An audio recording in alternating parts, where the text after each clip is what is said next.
Hello, my name is Greg Hobelman. I'm an addiction psychiatrist here at Ashley Addiction Treatment. And today we're going to talk a little bit about the neurobiology of addiction.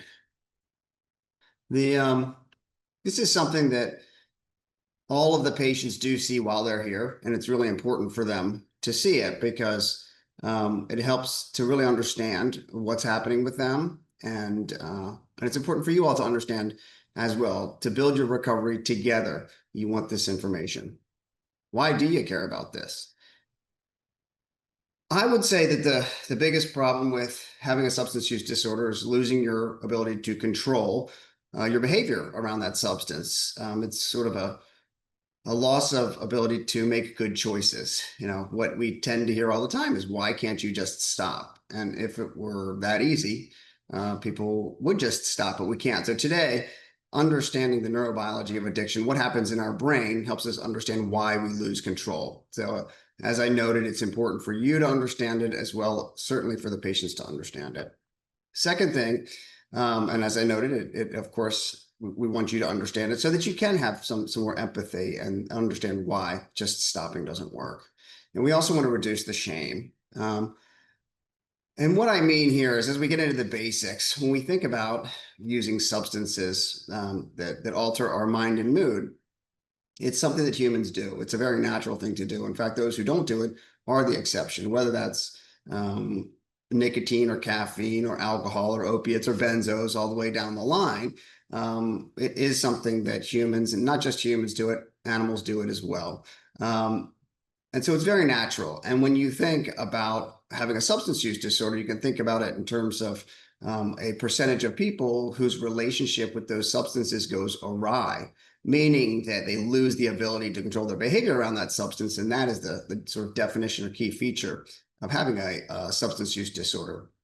So it turns out that people who have this relationship gone awry are about 10% all in all, and they just happen to be the 10% where that occurs. They're doing what most humans do, again, with regard to using substances. Of course, there are some bad judgments along the way, but they just happen to be the 10% where that relationship's gone awry. They develop this problem. So I want the shame to be reduced. When you think it that way, think about it that way, it goes a long way to reduce the shame. We also know that people use more in times of stress, and so do animals. A good example of this is in Vietnam.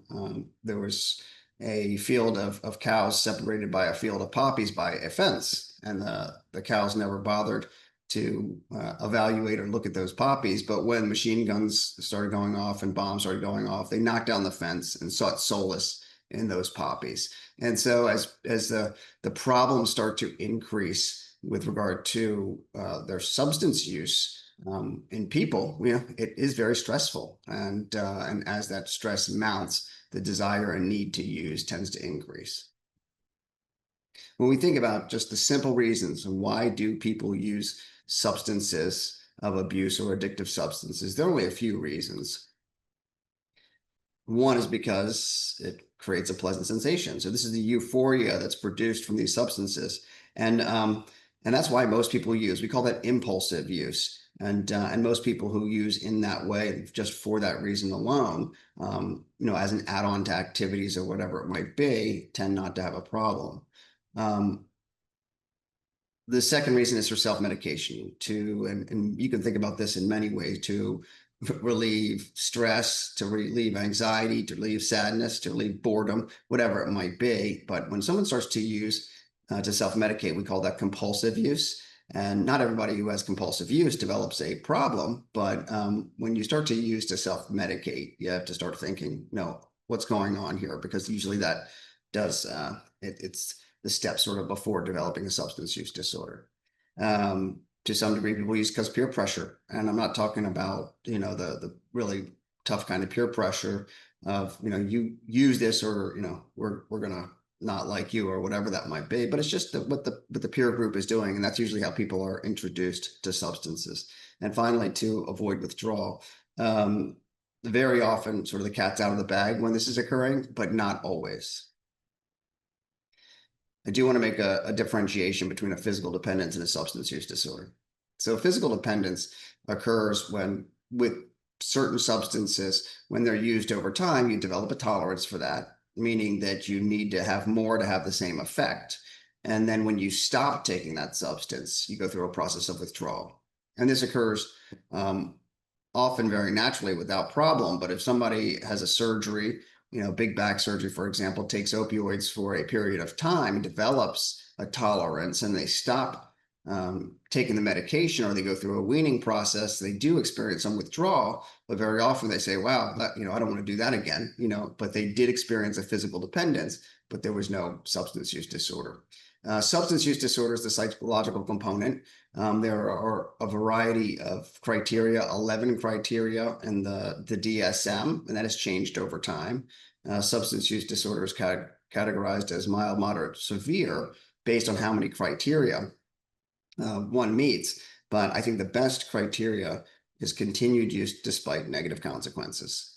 And so when I'm sitting, in a room talking to patients about this, the fact that they're coming into treatment is certainly a negative consequence, but you can think of many negative consequences associated with use. Typically, if there are negative consequences due to behavior, we stop doing that behavior. But again, we lose control with a substance use disorder, so we continue to use despite negative consequences. I think that's the best criteria. The second piece is lying. When someone starts to lie about their use, even though that's not a DSM criteria, it's very much a great criteria with regard to, hey, there's a problem here. So let's talk a little bit about what happens in the brain when the brain is exposed to substances, and what occurs and what changes occur in the brain. This is, I'm going to speak about it, on a very sort of a simplistic way, but I'll tell you, if you're interested in this, you can really learn more and more. And I think it's very important to know this. This isn't stuff that we tend to learn in medical school. So of note, there are a lot of medical providers who don't understand this and will prescribe medication to people that could be, not indicated for somebody with a substance use disorder. So we want people to be advocates for themselves, and we want you all to help them be advocates for themselves. Understanding what happens in our brain here, again, helps us create a defense system against the continued problem after treatment. So in talking about how we initially studied this, you can go back millennia to read about descriptions of substance use disorder. It's been described over the years and known very clearly. Certain substances create problems in life, and people continue to use them despite negative consequences. But it's been viewed differently over time. So, people have viewed it as a psychological problem, a religious problem, a poisoning, a moral problem, and of course, a disease. And we tend now to think of it as a disorder, meaning that we understand there's something wrong with the brain, but we didn't start studying that until about 60, 70 years ago. So back in the 60s and 70s, when they wanted to start looking at this, they used a rat, and they gave, like many things, they start these experiments with rats, and they put a rat in a cage, and they gave the rat two levers to press. One lever was for food and water, and one lever was for a substance. They typically used alcohol, some opiates, or cocaine. And what they saw is that, of course, the rat pressed the lever for the substance over and over. And very often it would ignore the food and water, and the rat would die, particularly with stimulants. This occurred. But from that, they started to realize, wow, there's clearly some sort of very potent reward. Again, we knew that already, but this is how they're sort of gaining the knowledge over time. That reward reinforces, the act of pressing the lever, of course. If you reverse the lever, the rat very quickly learned to switch levers. If you were to remove the substance, the rat would actually press the lever for the substance more times per minute, trying to get that substance. And it took a while for the rat to stop pressing the lever for the substance, even though it wasn't there. We also understood that access really does matter. They gave a cohort of rats access to a substance for 1 hour a day, and then they gave another cohort of rats access for 6 hours a day. And what they saw was that the rat that only had access for an hour tended to maintain their use at the same level, but the rat who was given access for 6 hours increased their use over time and developed what looks like a substance use disorder. So next they did some experiments with electrical stimulation. And what they did here is they actually put a probe into the rat's brain, and they would stimulate that probe with a lever, much as you see here in this picture. Again, it had a lever for food and water, a lever for the stimulation. They were actually studying things like Parkinson's and depression. But one day that probe was bent a little bit. And when that probe was bent a little bit and went into a different part of the brain, they noticed that the rat started to press the lever very rapidly, much like it did when there was a substance actually there for them to use. So they started to figure out, wow, there's probably a part of the brain that's really associated with this, the reward or pleasure. And it gave them some inkling of where that is. And then we have to talk about the chemistry. The chemistry of the brain is very complex. And just to give you an idea of how complex, it's kind of hard to even fathom it. We have in each of us 80 to 100 billion nerve cells in our brain and nervous system. Those nerve cells talk to each other through synapses, and there are about 100 trillion synapses in each and every one of us. It's a number that's hard to imagine. There are about 3 trillion trees on Earth, and we're talking about 100 million synapses in each of us. And that's how the nerves speak to each other. They use in between those synapses. This is a chemical reaction. We think about it sometimes as electrical, but really it's chemical. And they speak to each other using these things called neurotransmitters, which are the chemicals. And they're things that you've heard of before: norepinephrine, serotonin, and dopamine, which is the big one when we think about substance use disorder. And we know of about 80 or 90 of those neurotransmitters, and we'll discover more over time. But this is a system that's incredibly regulated by the brain. It's beautiful. And these synaptic transmissions are occurring, at millions of times per minute, millions of times per second. And the way that it works, if you look here, you've got one cell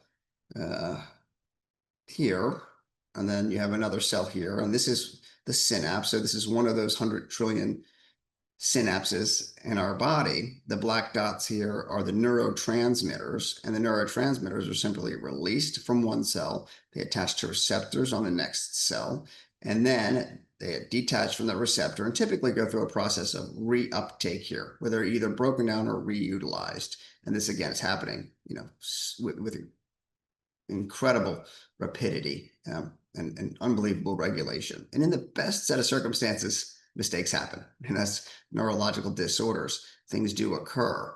But when we start to use substances over and over, it changes this transmission. What we end up seeing is a brain that doesn't understand what's happening. You have these signals that now are much greater in intensity, and they last longer than the natural system. And your brain will respond to that over time. Your brain will change. Our brain can change. It's plastic, as we call it. And so the changes that occur eventually occur to get us to a place of having a substance use disorder, and again, having the inability to control our behavior. Just to give you an idea of how substances work, they all essentially work with increasing dopamine as an endpoint. That's kind of the hallmark of having a substance use disorder. But just to give you an idea, what we see here is this is dopamine right here. Dopamine is released from one cell. It attaches to a dopamine receptor on another cell, causes a biological activity, and then goes through this process of reuptake, as we spoke about, where it then comes back and is broken down or reused. Cocaine simply blocks that reuptake transporter. It just blocks this, which causes more dopamine to be in this synaptic cleft. And so that creates a larger signal that lasts longer. And over time, your brain will change. It will adapt the number of receptors that are on the postsynaptic cell here, and will change the amount of dopamine that is created over time. And there are things that we don't even understand now, but we do know that the brain changes. When we look at how much dopamine is produced by a variety of things, it's increased by both behaviors as well as substances. And dopamine does not have anything to do with how addictive a substance is, but it gives you an idea of the sort of the reward associated with it. So when we talk about sweet food, it increases dopamine by about 150%. Sex, morphine, and alcohol increase it by about 200%. Nicotine, 225, cocaine, 300%, and crystal meth, which is greater than 1,000%. And it really is the outlier. And when you look at what that results in, it results in extreme cravings over time. So it takes a longer time to for the brain to readjust for somebody with a methamphetamine use disorder. So now we're going to talk about two scenarios here. They're fairly simplistic. You don't have to remember the names or anything, but remember the concepts. And what we're trying to do here is understand why we lose control of our behavior and our ability to choose when we have developed a substance use disorder. So the first scenario, we're going to talk about a couple of interesting changes. We'll break our brain into three parts here. We'll be talking about three parts of our brain. One is the ventral tegmental area, or VTA. The second is the nucleus accumbens, and the third is the prefrontal cortex. And what do these parts of our brain do? Well, the nucleus accumbens is that part of the brain where that probe was. It's responsible for reward or pleasure. It's why we like a substance. So if we have a drink of alcohol and we feel good because of it, it's our nucleus accumbens saying, yes, I like this. The VTA is responsible for desire or craving. It's why we want to use a substance, or ultimately why we're driven to use a substance. Different than liking it, but it's the craving part. The VTA and nucleus accumbens in this part of our brain here are subconscious parts of our brain. They're not parts of our brain that we are able to control.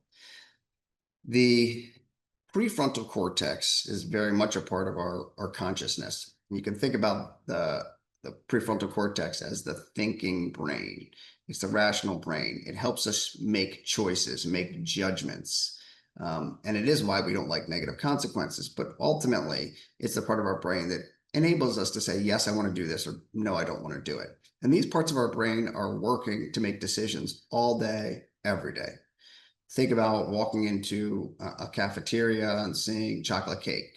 Your nucleus accumbens might start to feel a little bit of reward before even having the cake.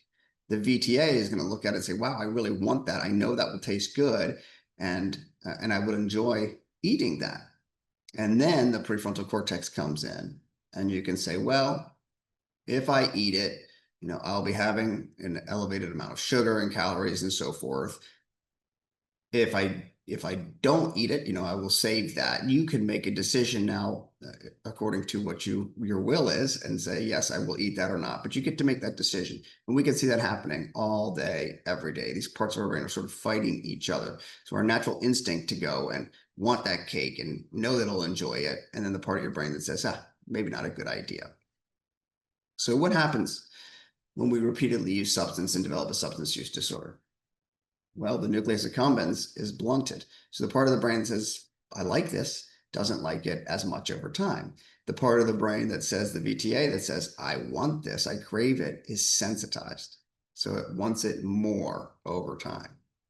And that part of the brain that says, yeah, maybe I shouldn't do this, the part of your brain that helps you make decisions, is damaged. So all of these substances, and I'll show you some pictures in just a minute to indicate this, but all of these substances impair that frontal lobe and the ability to make good decisions. And this is what we see all the time. People come in, sit down at my desk, and they say, hey, doc, I'm drinking all day, every day, and I can't stop. I don't like it anymore. It's not doing anything for me, but I keep doing it. And that's because the nucleus accumbens is blunted, so you don't like it as much over time, but the VTA is sensitized. The cravings are occurring, and they're stronger and stronger and stronger as the substance use disorder becomes more severe. And that cortex, of course, is damaged. The part of your brain that says, let's not drink, is not working. And I think this is probably the most powerful scenario. If you're going to take something from this lecture, please listen to this part, because this part really will drive home what is occurring and why we lose control. So in this scenario here, we're going to divide the brain into three different pieces. So the first is the reptilian brain, we'll call it. The reptilian brain is responsible. It's the subconscious part of our brain. And in large part, it's responsible for survival. Those things that we have to do to survive. Now, we as humans have a very complex brain. So we have a thinking brain, which is the cortex, as we've talked about, primarily the prefrontal cortex, but the entire cortex is the rational brain, and the limbic system, which is the emotional brain. So for humans, we have that part of the brain that drives survival. We have a part of the brain that helps us think to make choices, and we have a part of the brain that makes us feel. Now, in order to survive, what are those things that reptilian brain is driving us to do? Well, there are only a few things that we have to do to survive and continue our species. We call these motivated behaviors. And what they are is we have to drink, we have to eat, we have to have sex to procreate, and to some degree, we have to rear our children, even if that is for an alligator burying eggs and making sure those little alligators get to the water. But to some degree, you have to take care of the progeny. And we are driven to do this in unbelievable, powerful ways. If we are not able to get what we need to survive, we will see through history the things that we will do that are completely against our character.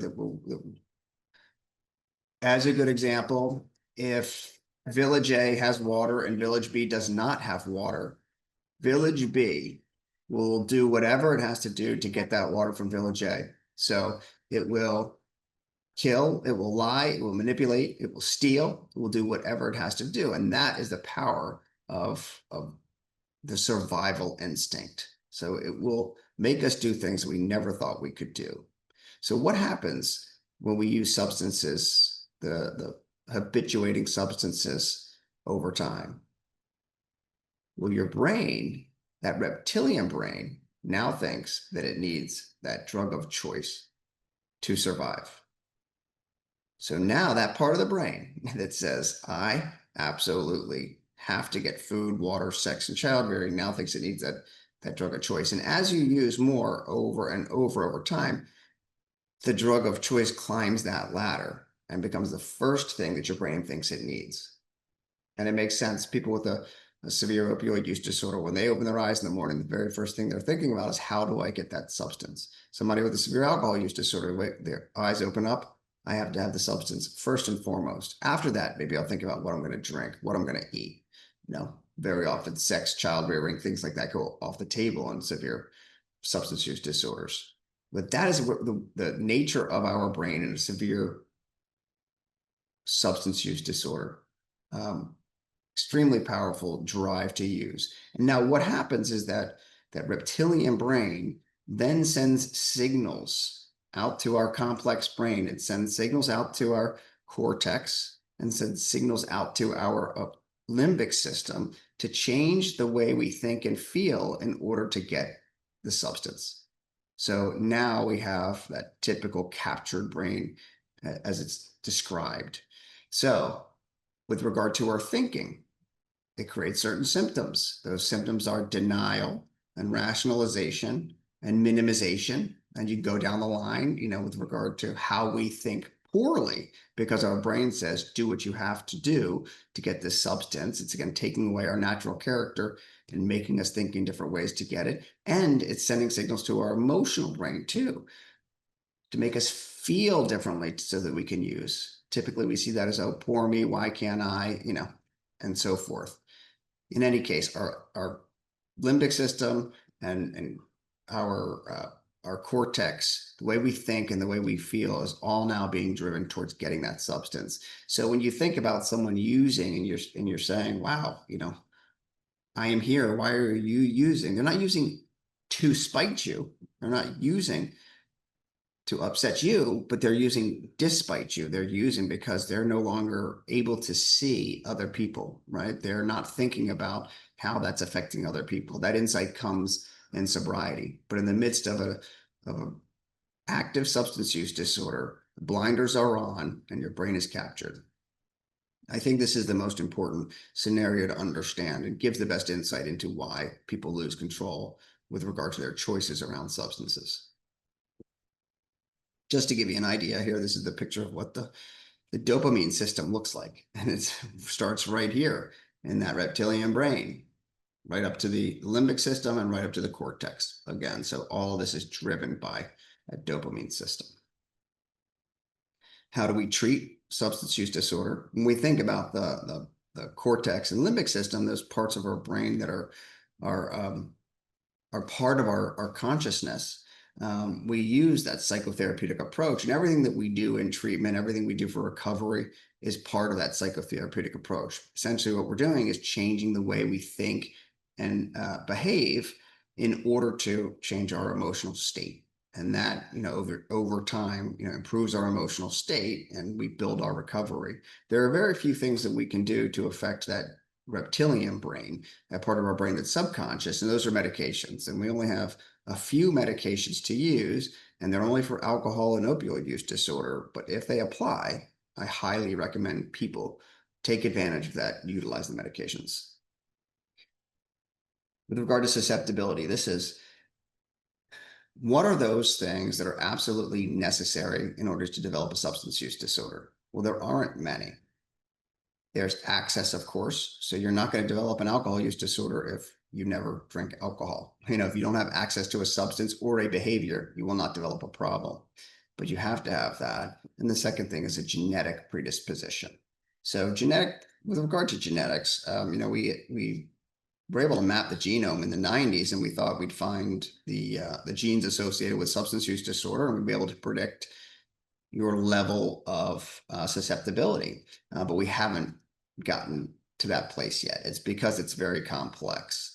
There are 90 or so genes that have been identified, some with regard to how people experience reward, some with regard to how people experience the craving or desire or withdrawal, but it's more complex. So we cannot look at the genome at this point and help identify what the risk is. We think that the risk is somewhere between 20 and 70. So there's a significant genetic component to substance use disorder. And what we tend to use now is family history. So as I'm sitting there talking to patients saying, you have a substance use disorder, you should be speaking to your family, to your progeny about this, about their increased risk.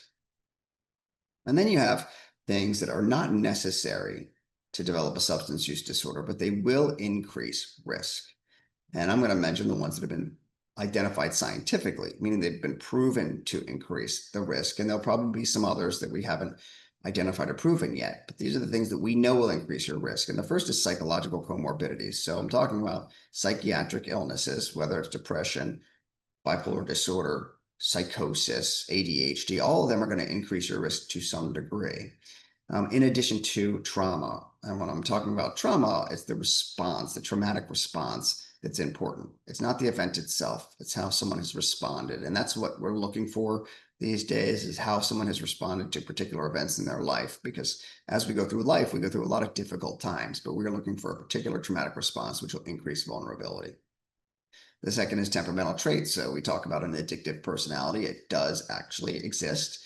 And the things in a personality that will increase risk are somebody who's impulsive, someone who's hyperactive, and someone who's what we call neurotic, which is a tendency to experience negative emotions and worry. Again, these things are not good or bad. They're just things that will increase your risk of developing a substance use disorder.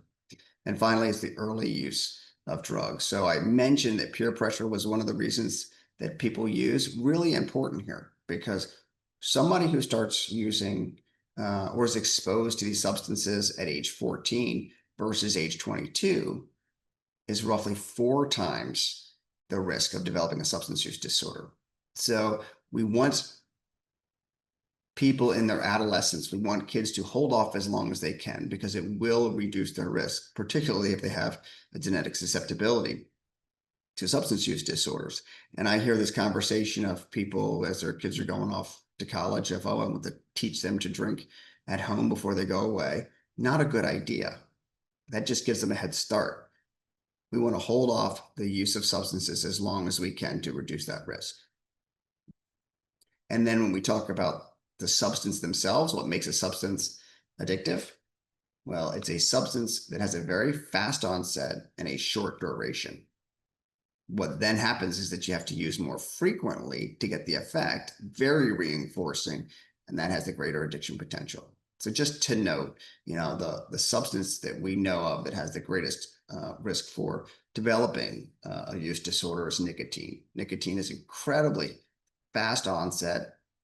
Inhalation is the quickest route of delivery, and then the way that the nicotine works is very, very short duration. So you think of a puff of a cigarette as one dose. If someone smokes a pack of cigarettes and each cigarette is 10 drags, that's roughly 200 doses per day, incredibly reinforcing. So nicotine has about a 30%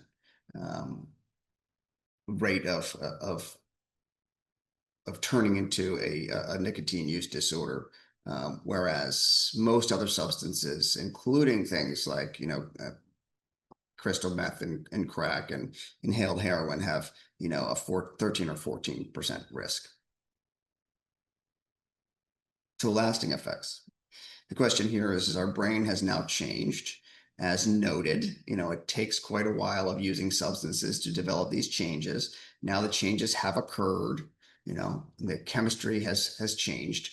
Does it ever return to normal? Well, there can be some lasting effects with regard to receptors and so forth, but it's so important to know that the brain can return to absolutely normal function. Brain can return to absolutely normal function, but it takes time. On day one, if someone says, I want to stop using substances, and they stop using substances, their brain is still hijacked. Their brain is still going to tell them, you have to find the substance and you have to use it. It takes time to normalize. And how long does that take? We think about that period, we call it post-acute withdrawal, and it's typically 18 months to 2 years. That's what you really want to be thinking about, is that period of time. And during that period of time, you are absolutely at increased risk, and you do have symptoms. And we want people to understand what those symptoms are. So that period of post-acute withdrawal is associated with, of course, an increased risk of returning to use. The cravings will be high. The other symptoms that I think are extremely important to know is, one, there's a decreased tolerance for distress. So people tend to get irritated and feel uncomfortable quicker in early recovery. And the second thing is that they have a decreased ability to experience pleasure.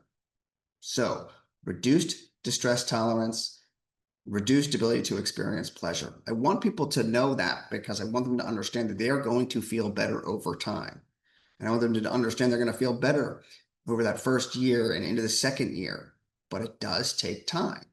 And people often will get to that first year and sort of take their foot off the pedal with regard to their recovery. And that is when the return to use occurs or something bad happens. We understand that because many more 1 chips in Alcoholics Anonymous are sold than 2-year chips. So just something to know. We want really the people to pay particularly close attention for that 2-year period. And this requires continued vigilance, throughout life. But that's the period that's really highest risk. Does the brain ever fully recover? Absolutely it does, but we want to make sure that people remain vigilant, because a return to use most likely is going to be a return to problems. Again, in addition to this, during this post-acute withdrawal period, in addition to that sensitivity to stress, there can be memory problems, sleep difficulties, some physical symptoms of withdrawal. Again, it gets better over time, but it's important to understand what you are going to experience in that early period. When you look at across the board, what is the timeline of recovery, of addiction and recovery? Well, this is great work by a guy named John Kelly out of Harvard, and I'm so glad that he created this chart. Again, just so people understand, this is tough. This is average across everybody. Those who walk into the rooms of AA and get sober on the first night, and those who end up not ever getting sober. But when you start realizing there's a problem, this is the onset of the addiction. It's 4 or 5 years before seeking help. So that's your self-initiated, trying to control your use, reduce your use, whatever it might be, but 4 or 5 years. And then after you start seeking help, it is 8 years and 4 to 5 treatment episodes before there's remission of the disorder, which we call recovery. Now, we do not want it to be 8 years and 4 or 5 treatment episodes. How can we do this better? And very often people do. One treatment episode right off the bat, that can work. And that's what we hope for. But this just gives you an idea of how difficult this is.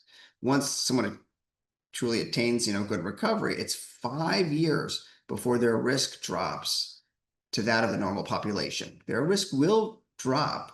The risk of returning to, having a substance use disorder drops to that of the normal population after 5 years. So 5 years is a very good point. But we see plenty of people who pick up after 5 years, start using again, develop a problem very quickly. Just to give you some images of the brain, this is an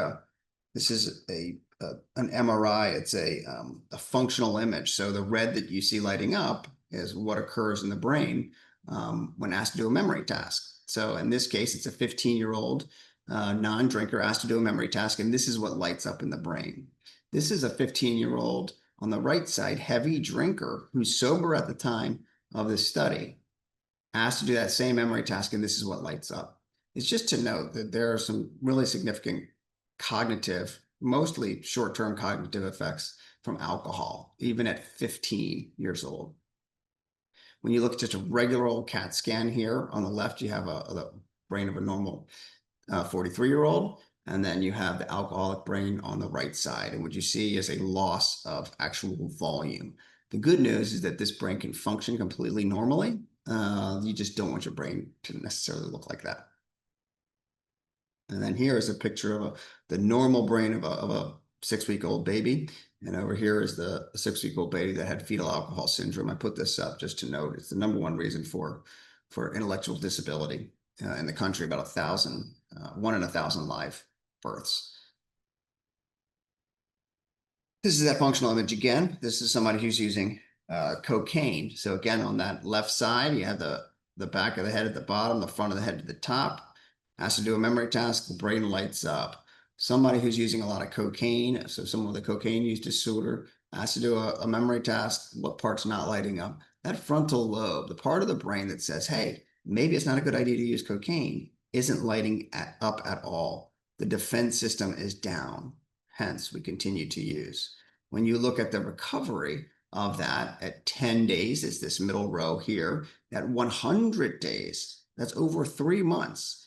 You're just starting to gain back really some more of that functioning, but it doesn't look like that top line again for over 2 years. Just to note, it takes time for the brain to heal. This is a different type of study that is using oxygen. It's called perfusion scan. So when you take a normal perfusion scan of a brain, the brain is sort of fully lit up here. And after 25 years of frequent heroin use, what we're seeing is that cortex is not lighting up. Again, the part of the brain that says, let's not use heroin. After a year, you have your brain looking quite good, but it doesn't yet look like it does over here, like the normal brain. It will look more like this at the 2-year period. And then the final, this is a perfusion study as well. This is looking at marijuana. So normal brain here on the left. If you look at a brain of an 18-year-old daily user, what you notice is that that frontal lobe is really not being perfused much at all. And with regard to marijuana use, it is particularly concerning in the adolescent population, and it's particularly concerning these days because the concentration of THC is so high now. It's higher than it was, years ago. So we're seeing, an average of 20-25% THC concentration, which, back even in the 90s was, with really good marijuana, so to speak, was, 4 to 6% and much lower, before that. So we're sort of doing this experiment on these young brains, and that natural cannabinoid system is really important for the development of that frontal lobe. The frontal lobe doesn't develop until the mid-20s, a little bit earlier for women than men, but we want that process to occur, as well as it can. And we are interfering with it, when using cannabis in adolescence. So now we've studied the brain in the past, 50, 60 years. We've done a lot of work with regard to understanding what happens in the brain. So now we have this process where you use these potent chemicals and your brain becomes hijacked. They change the neurochemistry of your brain. Now you have a brain disease and you need these substances, and then when you stop using, it will take a significant amount of time to get better. And that is very true. But what we end up seeing is that this doesn't occur in all people, right? Only about 10% of people, across the board with all substances end up developing this. And that's because of that differences in genetic susceptibility and so forth. And we also see that people that don't just get, addicted, so to speak, to substances, there are behaviors that act in the same way in the same part of our brain, that same reinforcing, that same neurochemistry that is occurring that creates behavioral addictions, as we know well. That's the gambling, the pornography, the shopping, all of those kind of things, which are getting, and the social media, of course, which are becoming more and more prominent now. So there's something else that we have to consider. And luckily, over the past 10 years, we've really been understanding this better. The importance of the environment, is so important. So just to give you an idea, how we kind of got an understanding of this. In Vancouver in the 70s, they were able to stop the importation of heroin. That was the only opioid on the streets in Vancouver at the time. Nobody was prescribing them, like we did in the 90s and early 2000s. So it was just heroin. That was the only opioid on the street, and they stopped it from coming in. Well, who knew this? Well, it was the authorities knew it, as did the dealers, but they did not let the users know. And why is that? It's because the dealers wanted to continue to make money. They wanted to sell this to the users. Now, the users continued to buy it, even though there was no heroin in what they were buying. It was maybe some talc, maybe it had a little bit of Valium or something in it, but they continued to buy whatever they were selling. It was not heroin, and they continued to use it. And they experienced minimal withdrawal, and they continued to do everything that they needed to do in order to get that substance and use it. There was no change in the crime rate and the prostitution rate, the things that we typically see are associated with, the heroin trade in Vancouver. Everything occurred, and people who continued to use it, by the way, had minimal withdrawal, even though they were not using the substance. That placebo effect, their brain thought they were using the substance, so they experienced minimal withdrawal. They thought it was, not great heroin, of course, but they continued to use it. So there was a guy named Bruce Alexander who looked at this and said, wow, there's been no substance here for 6 months and nothing has changed. People are continuing to use it. So there has to be something beyond just the substance and what's occurring in the brain, and what is that? That's the environment. So let's take a look at the environment. He did this experiment, which was wonderful back in the 70s, and it was largely ignored for a few decades. And luckily, we're looking at it now. It was a great experiment. He called it Rat Park. So he took that rat that we spoke about earlier, which is a single rat in a cage, with those two levers, one for food and water and one for the substance. They used morphine in this case. And then he created a completely different environment. It was a larger environment, as you see in the picture here, larger environment. In that environment, they had toys for the rat to play with. There were other rats for the rats to play with and have sex with and interact with. It was larger, and it also had a lever for food and water and a lever for the substance. And what the results were pretty amazing. That solitary rat in a cage used up to 25 milligrams of morphine per day. The environment in that the rat in the enriched environment used less than 5 milligrams of morphine per day. A huge difference. And the only difference, the access was the exact same. The only difference was the environment. Of course, we can't do this experiment in humans, but we can look at times when this would be reinforced. So Vietnam War was a really good time where this was reinforced. About 20% of the soldiers came back from Vietnam with a heroin use disorder. It was very prevalent over there. And of those 20% that came back with a substance use disorder, 95% stopped using within the first year, whether or not they had treatment of any kind. 95% stopped using heroin. And of the 5 that continued to use, most of them had a pre-existing substance use disorder before they went to Vietnam. And what changed? Yes, the access may have changed a little bit, but of course they have access. If they need it and they want it, they will find it in the United States. But what really changed was the environment. They went from pretty much the worst environment you can imagine, where your life is threatened daily, to being back with family and friends in a really enriched environment. And then the final sort of evidence that I think is really important with regard to the substance in the environment is looking at what happened with nicotine. So the problem with smoking is more with tobacco than it is with nicotine with regard to deaths. Tobacco kills more people per year than all the other substances combined, from both the cancer, the COPD, and so forth. And because of that, we wanted to reduce tobacco use. Now we know that in tobacco, the addictive substance is nicotine. So they said in the early 90s, let's give nicotine, let's give that substance to people in any way they want it. They can have it as a patch, they can have it as a lozenge, as a gum, now as a vape, you can have nicotine.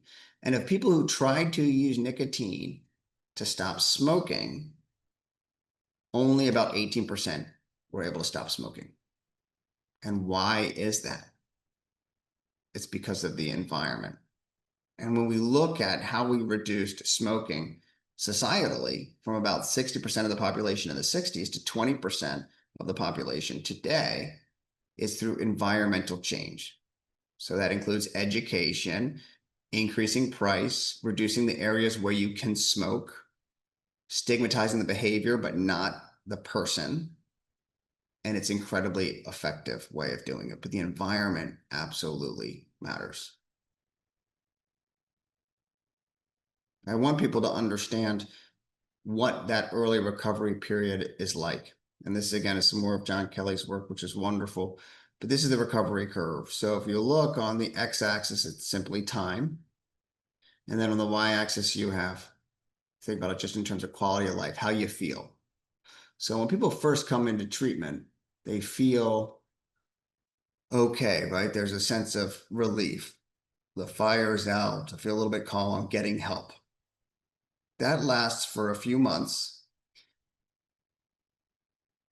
About 2-3 months, they're in treatment, they go home. But at that point, when that becomes the norm again, there's a dip. And this again is averaged across the board, but I've seen this in my own life as well, and I think it's very accurate. There tends to be a dip, and people talk about that first year recovery being so hard. We see it right here. There's a sense that your quality of life is diminishing. It's just the post-acute withdrawal symptoms. It's cleaning up the wreckage of our past. It's dealing with the issues in our life with sobriety and not having our primary coping mechanism. But it's hard in that first year. Now, the things that you could do certainly to flatten out that curve, there's no doubt, good recovery and staying connected to people and behaving in a good way and finding fun will flatten out that curve. But either way, it's what we typically see as a dip. And I want people to expect it and know it, because if they understand it, they can tolerate it better. At the end of that first year, things start to get better. And I would say this magic in recovery happens at that, sort of 2.5 to 5 year period where people really start to feel good about themselves. Their sense of confidence and self-efficacy and enjoyment really increases. So we want people to really, continue with their recovery until they get to that period. I wish that it happened quicker, but it tends not to. But if you can get to this period, you do really well. And as you see at the 5-year period, that there's not as rapid of an increase in your quality of life, but your quality of life can certainly continue to improve over time after that with good recovery. So just to kind of summarize, people will leave treatment. Whatever they were using is going to exist. It's out there. In fact, we're probably going to have more access over time because of kind of what's happening societally. These drugs, these substances of abuse will actually alter our brain changes as noted. And when we develop a substance use disorder, we really do have a strong drive to use that substance. I mean, a very strong drive, the same drive that drives our survival. Genetics and access have a clear role in that. The part that I really want to make sure people understand, and the thing that we can control, and the thing that you all can help with tremendously, is creating the best enriched environment. Because that enriched environment, which is connection to others, ability to have some fun, ability to feel good about yourself, that will promote recovery. Continued shame, continued stigmatization, those things are going to promote continued use or return to use. So I encourage everybody while they're in treatment to think about where is the next environment where they will be able to be enriched enough that they will have that promotion. And as you are all at home and thinking about this, how do you create that environment to help that person? We are available, of course, here. I'm so glad that you're participating in your loved one's care, and I will see you when you come to our program. Thank you very much.